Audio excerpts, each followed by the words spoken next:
The launch event for the new rear-driven Audi R8 V10 Performance took place on the Spanish island of Gran Canaria, closer to Western Africa than the rest of Europe, with the highlight a spectacular high-altitude campsite in the mountains. Audi's commitment to sustainability meant this featured all-vegan catering and power from repurposed e-tron battery packs.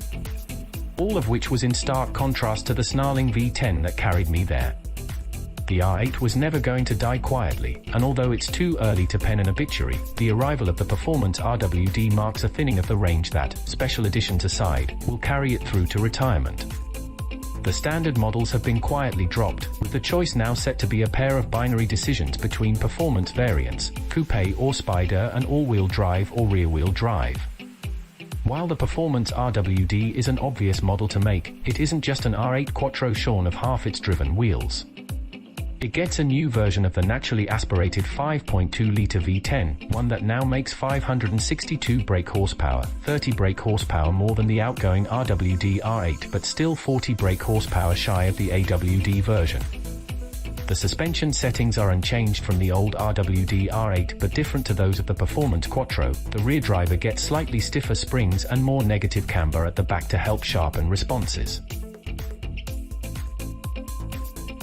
The two variants are also distinguished by various other spec changes in keeping with the Performance RWD status at the foot of the range. 19 inches wheels and steel brakes are standard, as is a body-colored side blade around the rear air intake, where the Performance Quattro gets carbon fiber trim.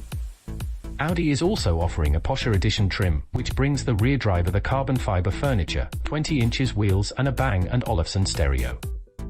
Despite expectations, the reduction in driven wheels doesn't make the Performance RWD feel radically different from its Quattro sister, certainly not at road speeds.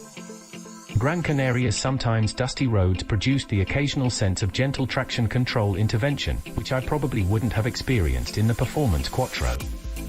But once the Michelin Pilot Sport 4S tires were on warm, clean asphalt, grip rose to a level that even spirited real-world progress rarely transgressed.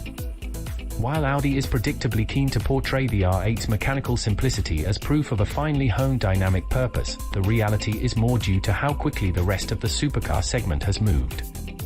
The lack of adaptive dampers and the presence of a conventional limited-slip differential practically qualifies the Performance RWD as an analog contender in an increasingly digital world. And although both the coupe and spider versions I drove had carbon ceramic brakes and Audi's ratio tweaking dynamic steering, it seems that neither of these will be offered as options in the UK.